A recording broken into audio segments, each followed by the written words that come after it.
So we are back with our new video that is chemistry in everyday life part 2.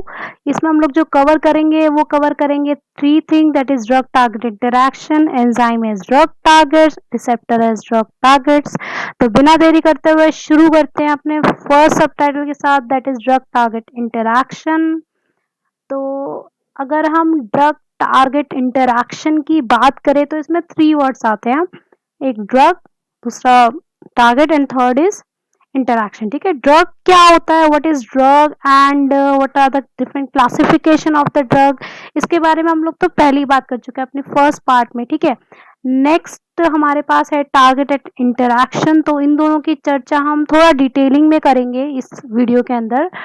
Target के बारे में अगर हम बात करें तो टारगेट के बारे में हम लोगों ने पिछला जब हम क्लासिफिकेशन पढ़ रहे थे तो भी बात किया था हमने, जब हमने क्लासिफाई किया था ड्रग को on the basis of their molecular targets. ठीक है, तो टारगेट्स के बारे में हमने देखा था कि targets are nothing but targets are biological macromolecules. ठीक है, दैट मीन्स ये आपकी बॉडी में प्रेजेंट बड़े बड़े मॉलिक्यूल्स होते हैं। और अगर हम नेमिंग एंड फंक्शनिंग की बात करें कि क्या नाम होते हैं आपके, क्या फंक्शंस होते हैं आपके इन टारगेट्स के, तो उनमें से जो फर्स्ट आता है हमारा दैट इज एंजाइम। ठीक है, तो एंजाइम हमारा टारगेट की तरह एक्ट कर सकता है। And what it do actually, it is a protein which perform the role of biological catalyst. या तो एक्चुअल में जो एंजाइम होता है हमारे, it is nothing but a protein, ये प्रोटीन ही होता है जो कि बायोलॉजिकल कैटलिस्ट की तरह क्या कर रहा होता है, रोल प्ले करता है आपका। दैट मीन्स आपकी बॉडी में होने वाली जो भी रिएक्शंस है उन सबको ये फास्ट कराता है, इजी कराता है। ठीक है, मान लो आपने एक बिस्कुट खाया, आपने बिस्कुट में शुगर थी, आपको शुगर को डाइजेस्ट कराना है एज इट इज, तो वो डाइजेस्ट नहीं होती, तो आप क्या करते हैं, आप चाहते हैं कि शुगर छोटे छोटे मॉलिक्यूल्स मतलब कि ग्लूकोज में क्या हो जाए, ब्रेक हो जाए, तो इसमें हमारे एंजाइम हेल्प करते हैं। ठीक है, तो नेक्स्ट हमारा जो टारगेट आता है वो आता है रिसेप्टर्स। रिसेप्टर्स क्या होते हैं, कम्युनिकेशन सिस्टम के लिए जो बॉडी में होता है आपका, इधर से उधर जो मैसेज जाता है उन सब में क्या होते हैं, क्रूशियल होते हैं, इंपॉर्टेंट होते हैं। नेक्स्ट आपका आता है कैरियर प्रोटीन्स। कैरियर प्रोटीन्स क्या करते हैं आपके, it carry the polar molecules across the cell membrane. ठीक है, दैट मीन्स ये सेल मेम्ब्रेन जो आपके होती है उसके अंदर या उसके बाहर पोलर मॉलिक्यूल्स को लाने ले जाने का काम करती है। नेक्स्ट आपका आता है न्यूक्लिक एसिड, जिसमें हम लोग बेसिकली बात करते हैं डीएनए एंड आरएनए की, जो कि आपके क्या करते हैं, they code genetic information for the cell. Next आपका आता है लिपिड्स एंड कार्बोहाइड्रेट्स। ठीक है, तो लिपिड्स एंड कार्बोहाइड्रेट्स भी आपके क्या होते हैं, टारगेट होते हैं and they actually are the structural part of the cell membrane. इसका मतलब क्या हुआ, इसका मतलब ये है कि ये सेल मेम्ब्रेन का स्ट्रक्चर बनाने में हेल्प करते हैं। ठीक है, तो ये तो थे हमारे डिफरेंट डिफरेंट टारगेट्स, या मैं बोलूँ बायोलॉजिकल मैक्रोमोलिक्यूल्स। तो इन सभी में हम लोग दो पे ही फोकस करेंगे जो कि एनसीईआरटी में गिवन है, that is enzymes and receptors. ठीक है, तो हम लोग एज अ ड्रग टारगेट बात करेंगे एंजाइम की एंड रिसेप्टर की। तो पहले शुरू करते हैं एंजाइम एज ड्रग टारगेट के साथ।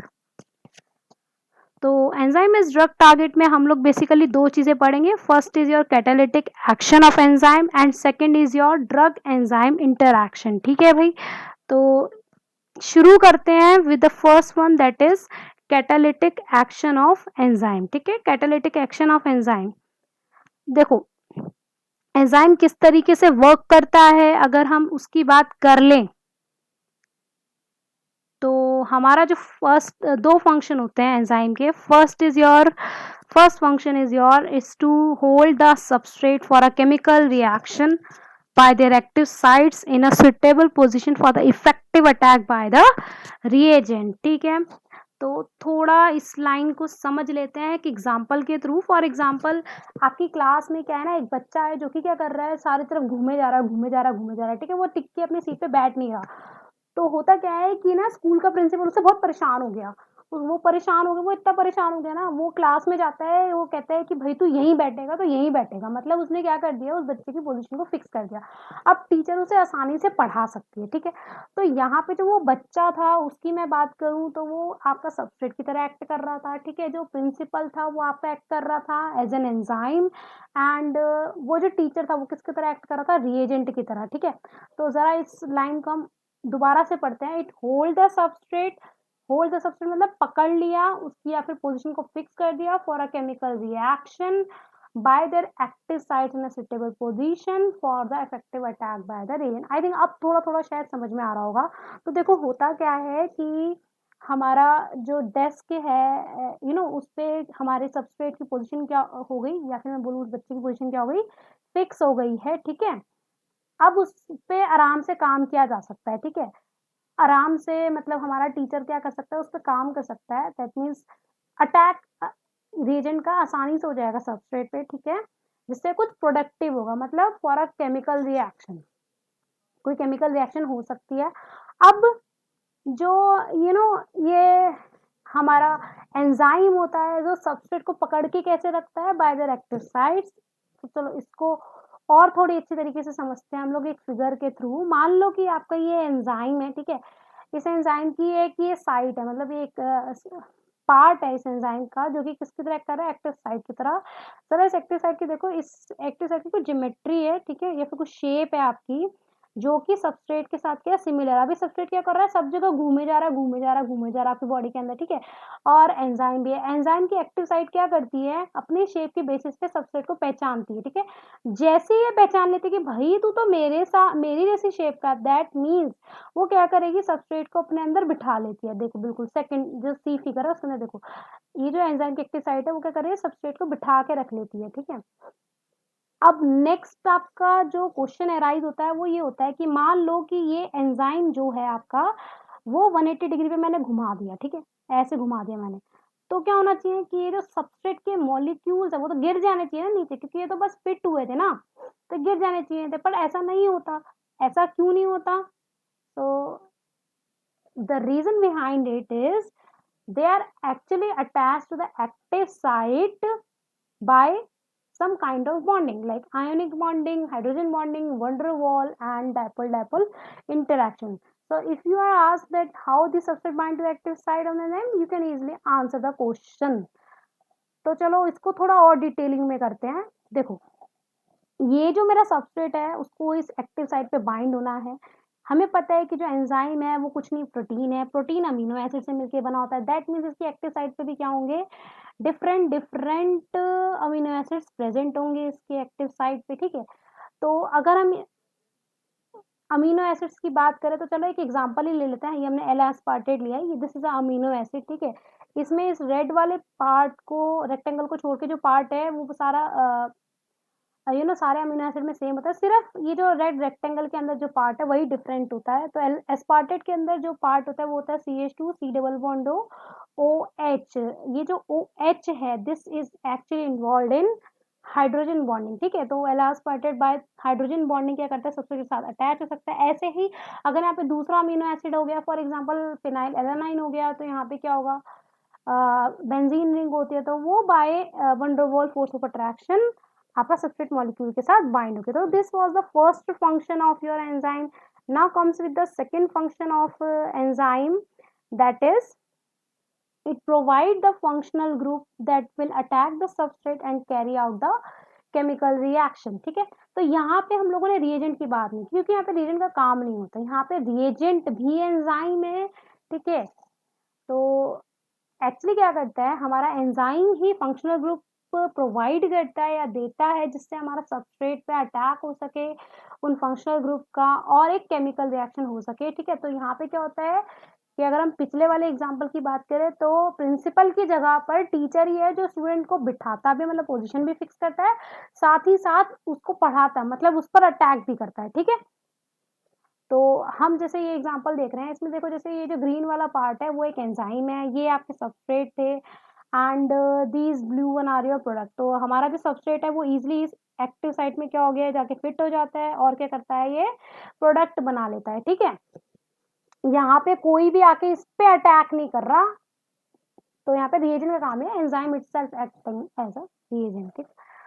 तो अब आपको एक नोट याद रखनी है यहाँ पे कि the binding should not be very much strong and very much weak, क्योंकि अगर ये बहुत स्ट्रॉन्ग हो गई बाइंडिंग फोर्स, मतलब एंजाइम अगर सबस्ट्रेट से बहुत अच्छे से बाइंड हो गया, दैट मीन्स क्या होगा, प्रोडक्ट बनने के बाद प्रोडक्ट निकलेगा नहीं एंजाइम से, ठीक है, वो अटैच ही रहेगा। दूसरा, ये वीक भी नहीं होनी चाहिए। क्यों नहीं होनी चाहिए? क्योंकि अगर बाइंडिंग फोर्स बहुत ज्यादा वीक हो गई तो क्या होगा, एंजाइम के अटैक करने से पहले, या फिर मान लो कि आपका सब रीजन अटैक करना हो, उसका अटैक करने से पहले क्या होता है, सबस्ट्रेट छोड़ के उसे भग जाएगा, ठीक है। तो हम लोग वो नहीं चाहते। तो these were actually the catalytic action of enzyme.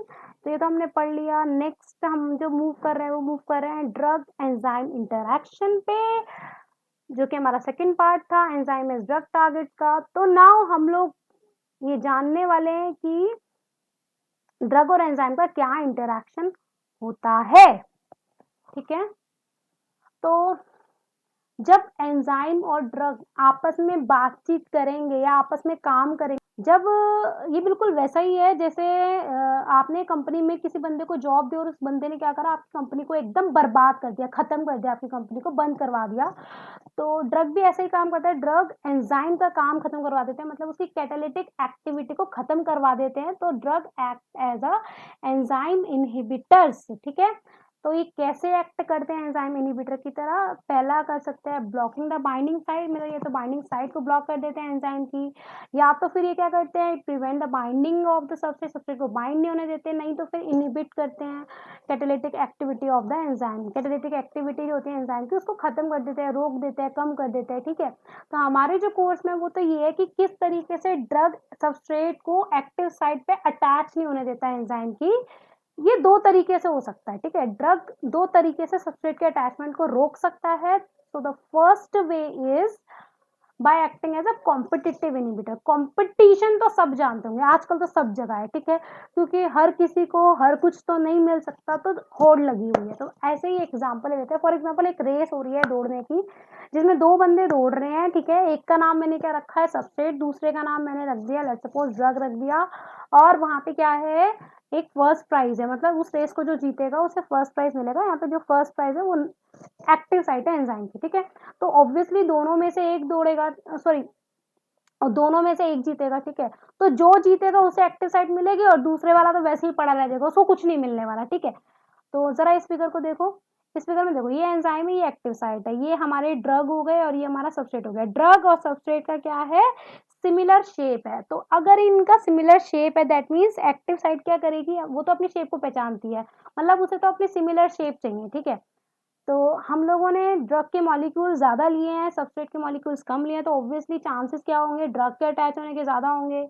तो होता क्या है, लेट्स सपोज कि सबस्ट्रेट के अटैच होने से पहले क्या होता है, ड्रग मॉलिक्यूल जाके इस पे अटैच हो गया, ठीक है। अगर ड्रग मॉलिक्यूल जाके हमारे एंजाइम पे अटैच हो गया तो सबस्ट्रेट नहीं होगा, सबस्ट्रेट नहीं होगा तो मतलब सबस्ट्रेट का अटैचमेंट रुक गया, that means catalytic activity enzyme की जो होती वो क्या हो गई, खत्म हो गई। तो drug blocks the active site of enzyme. This was the first way. Now, first way. Now, moving on to the second way, how drug can block the active site.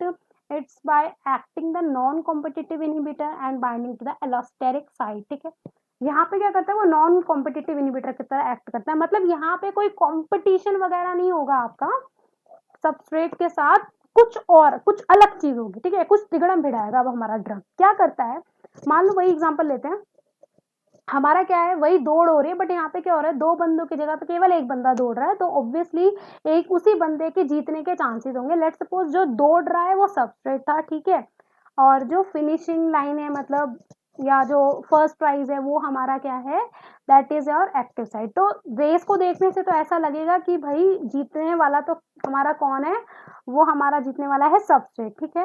पर ड्रग क्या है, ड्रग को तो inhibit करना है, drug को जीतने नहीं देना है हमारी रेस।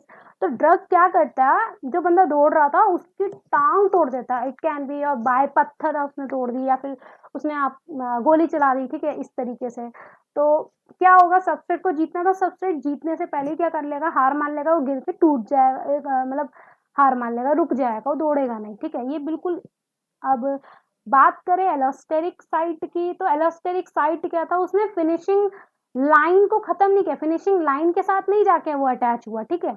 कौन, हमारा ड्रग, जो कि प्रीवियस केस में हो रहा था, बल्कि क्या हो रहा है कि कुछ और काम कर रहा है, मतलब ये किसी और जगह जाके बाइंड हुआ एंजाइम में। तो जब किसी और जगह जाके मेरा एंजाइम मतलब इनहिबिटर जाके बाइंड होता है एंजाइम में rather than your active site, then it is this site is called allosteric site. ठीक है, एक बार अगर इनहिबिटर जाके यहाँ पे बाइंड हो गया तो क्या होता है, हमारी एक्टिव साइट की शेप क्या हो जाती है, चेंज होती है। You can easily see this, active site is looking like this and then after this this is looking like this. तो एक बार अगर आपकी शेप चेंज हो गई, दैट मीन्स अब एक्टिव साइट आपकी ड्रग को पहचान नहीं पाएगी।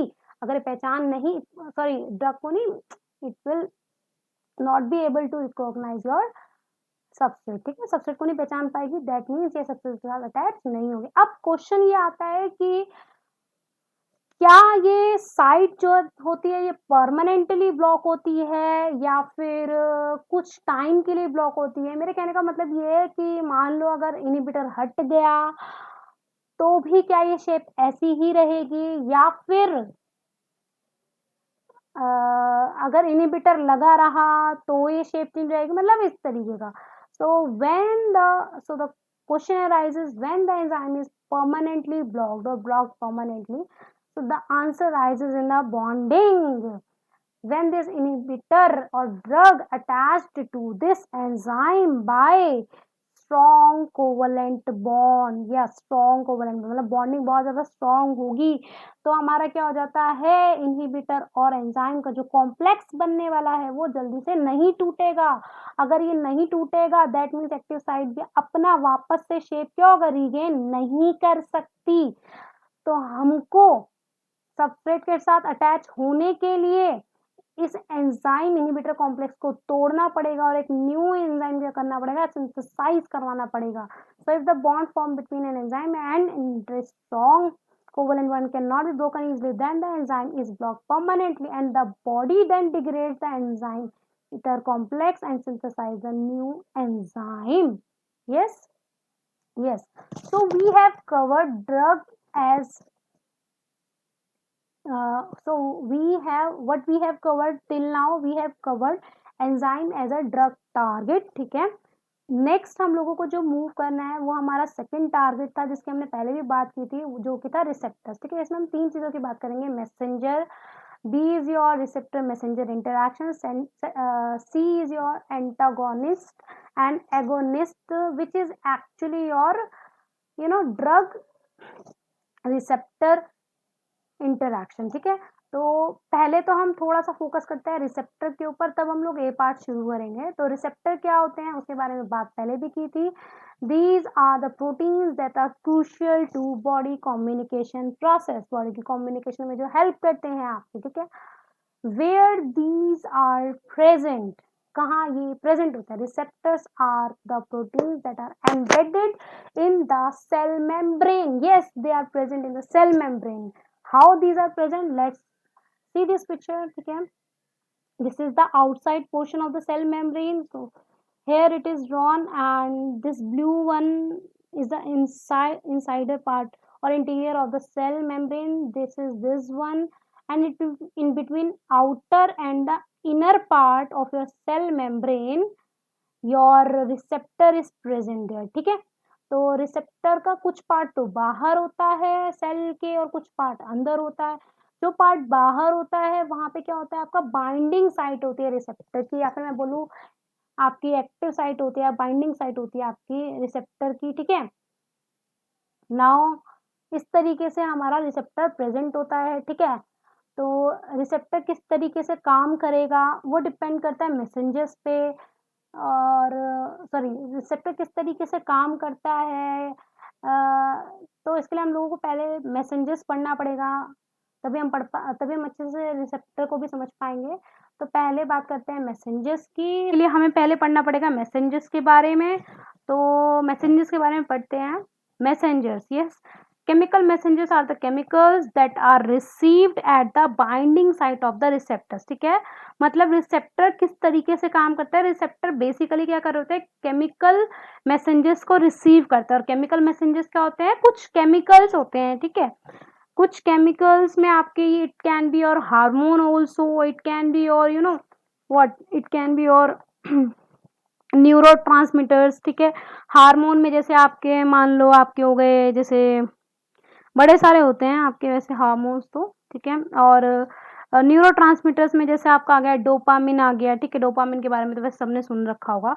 तो इन सब चीज़ों को रिसीव करने में वो हेल्प करते हैं particular part of the body या particular part of the cell, particular cell actually. तो हम लोग यहाँ पे बाइंडिंग साइट ऑफ रिसेप्टर की बात करने वाले हैं थोड़ा और डिटेलिंग में। तो जो ये मैसेंजर्स होते हैं वो क्या करते थे, communicate message between two neurons and that between neurons to muscles. देखो होता क्या है कि हमारी पूरी बॉडी के अंदर क्या होता है, एक नर्वस सिस्टम होता है। नर्वस सिस्टम तो वैसे सब जानते हैं। तो नर्वस सिस्टम बेसिकली क्या करता है, मैसेज को एक जगह से दूसरी जगह पे ट्रांसफर करवाता है, ठीक है। मैसेज को ट्रांसफर करवाता है, रिसीव नहीं करवाता, ठीक है। कैसे? अब देखो हमारे दिमाग में हमारे पूरे नर्वस सिस्टम में क्या होता है, सेल्स होते हैं काफ़ी सारे, जिन सेल्स को हम कुछ नहीं न्यूरॉन्स ही बोलते हैं, ठीक है। तो अ, हमारा जो लेट्स सपोज हमारा जो माइंड है उसके अंदर एक न्यूरॉन है जिसमें एक मैसेज आया कि भाई मेरे किसी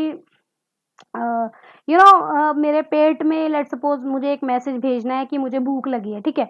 तो होगा क्या कि हमारे जो ब्रेन होगा वो एक न्यूरॉन को ये मैसेज देगा, ठीक है। एक न्यूरॉन दूसरे को देगा, दूसरा तीसरे को देगा, तीसरा चौथे को देगा, चौथा पांचवे को देगा। फिर ऐसे करते करते करते करते करते करते क्या होगा, वो मेरे पेट के पास वाले न्यूरॉन के पास पहुंचेगा, ठीक है। अब न्यूरॉन से पेट में कैसे पहुंचाना है, पेट की तो मसल होती है, तो वहां पे मसल में पहुंचाने के लिए हमारा रोल जो आता है वो आता है रिसेप्टर का, ठीक है। बट न्यूरॉन टू न्यूरॉन अगर मुझे पहुंचाना है तो उसमें हमारे जो मैसेज को कम्युनिकेट करते हैं वो होते हैं हमारे मैसेंजर्स, ठीक है। गलत बोल दिया मैंने, है ना। हम्म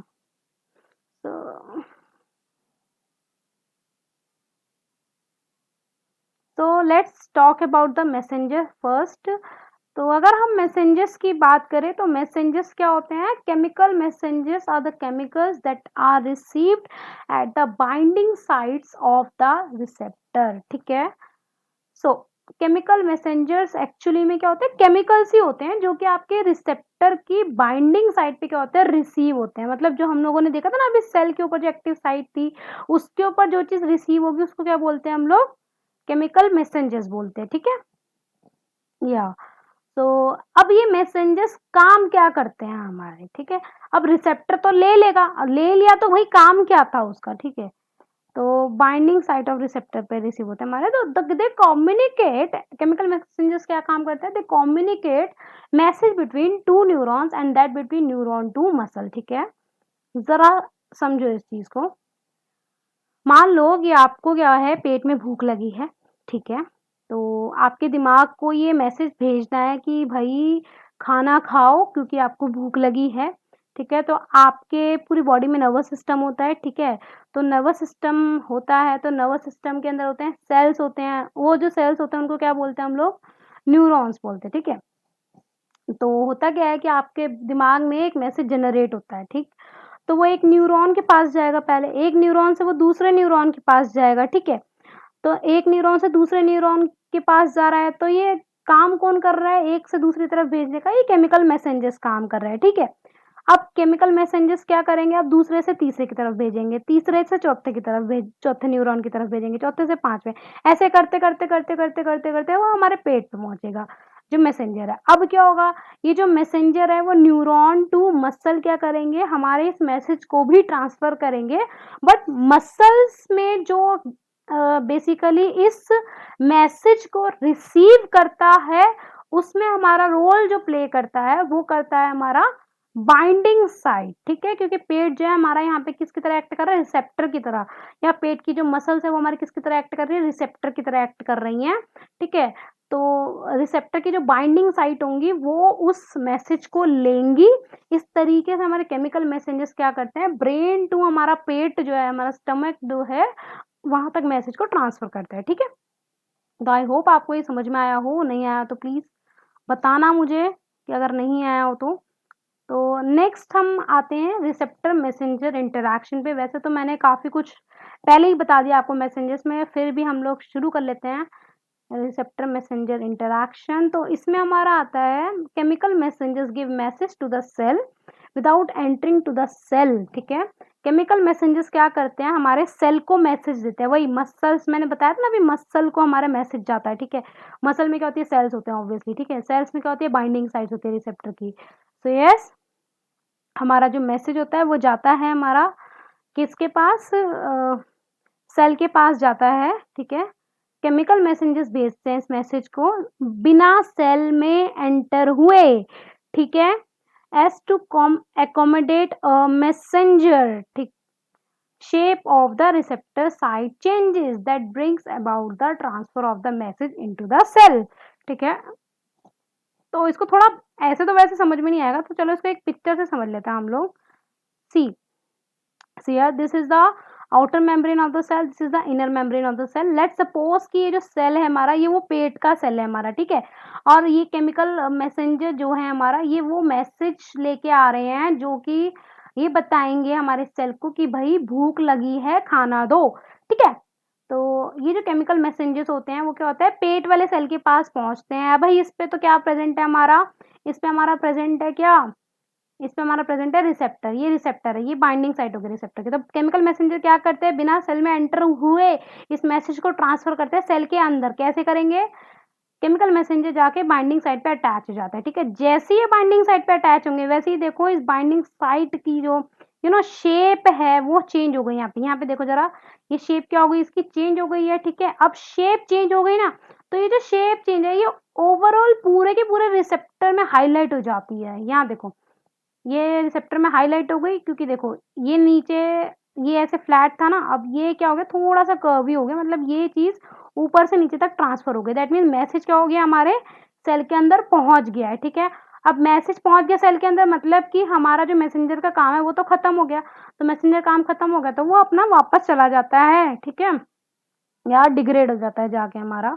तो first was receptor receiving the chemical messenger, second is shape of the receptor change after attachment of the messenger, and third is receptor regain structure after removal of chemical messenger. ठीक है, तो अब एक क्वेश्चन एराइज होता है हमारे यहाँ पे, that is although there are large number of different receptor in the body but they interact with different chemical messengers, why।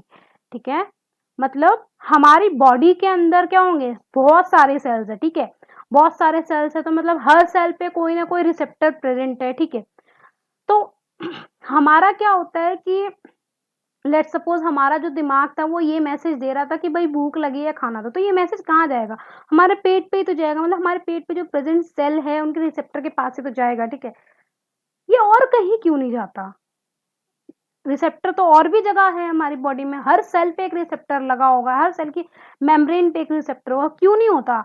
Y they always receptor जो होते हैं why they always interact with different chemical messengers, ऐसा क्यों होता है। ठीक है, the reason behind it these receptor show selectivity for one chemical messenger over the other because their binding sites have different shape, structure and amino acid composition।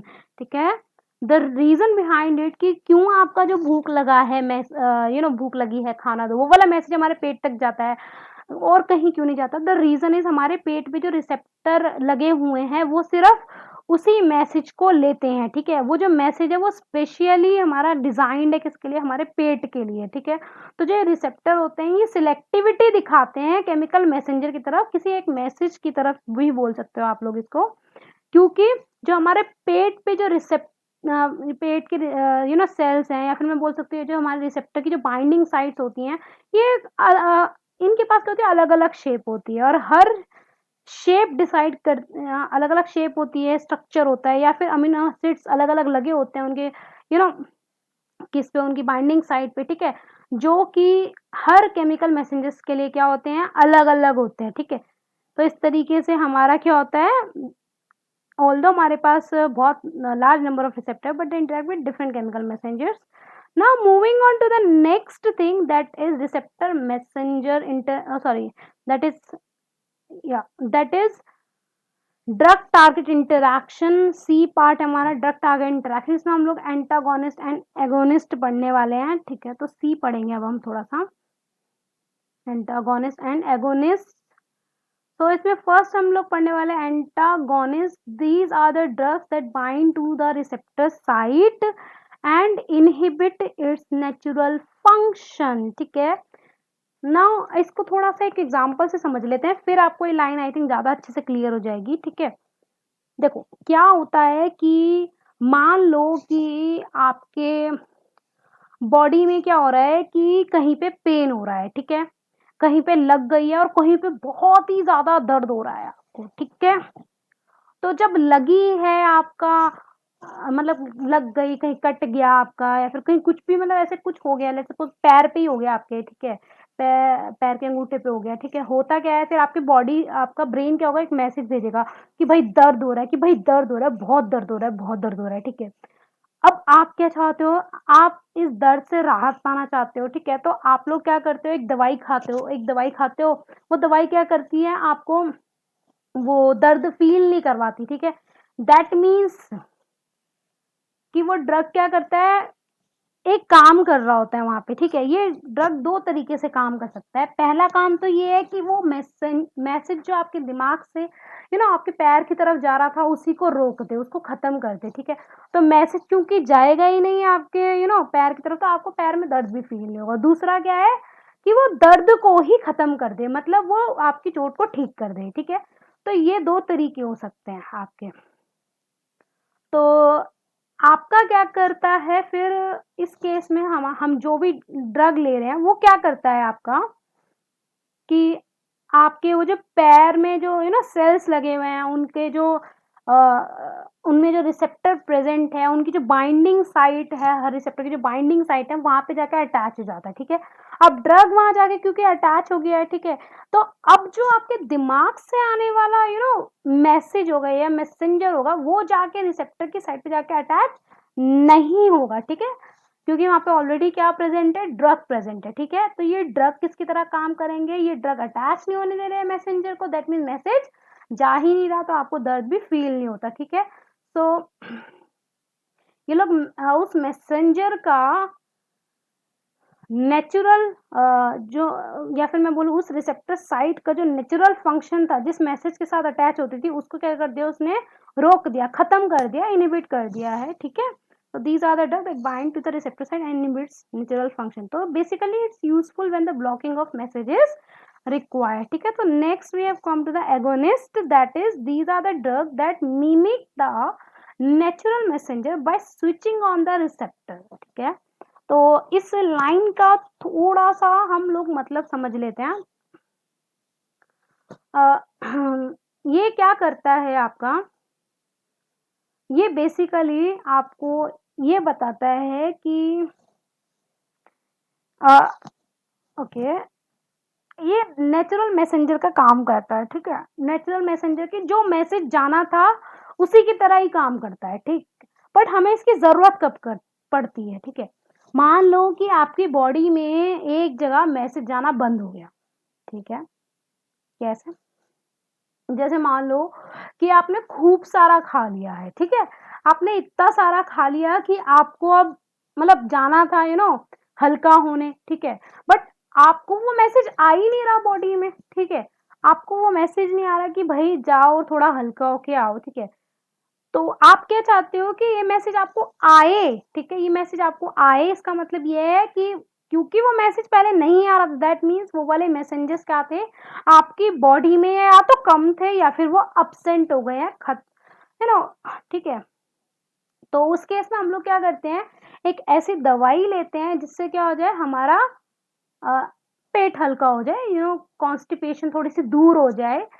तो वो drug basically क्या करते हैं, वो ड्रग उन नेचुरल मैसेंजर्स का काम करते हैं जिनको ये मैसेज भेजना था कि भाई हल्के होके आ जाओ। ठीक है, तो ये जो ड्रग होते हैं वो बेसिकली क्या करते हैं, फिर मिमिक्री करते हैं उन नेचुरल मैसेंजर्स की। ठीक है, उन्हीं की तरह काम कर दिखाते हैं कि भाई हम तो तुम्हारी तरह ही हैं, हम तो तुम्हारी तरह ही काम करते हैं। ठीक है, by switching on the receptor. तो इससे क्या होता है कि रिसेप्टर भी अपना काम करना शुरू कर देता है, क्योंकि उसको मिल गया है कि उसको किस तरीके के मॉलिक्यूल्स अपनी बाइंडिंग साइट पे बिठाने हैं। तो it is useful when there is a lack of natural chemical messenger. ठीक है, तो this was all about of this video. I hope you liked it, and For the part 3, please stay connected, like, share, and subscribe my page. You can also download notes from our Facebook page. Thank you so much.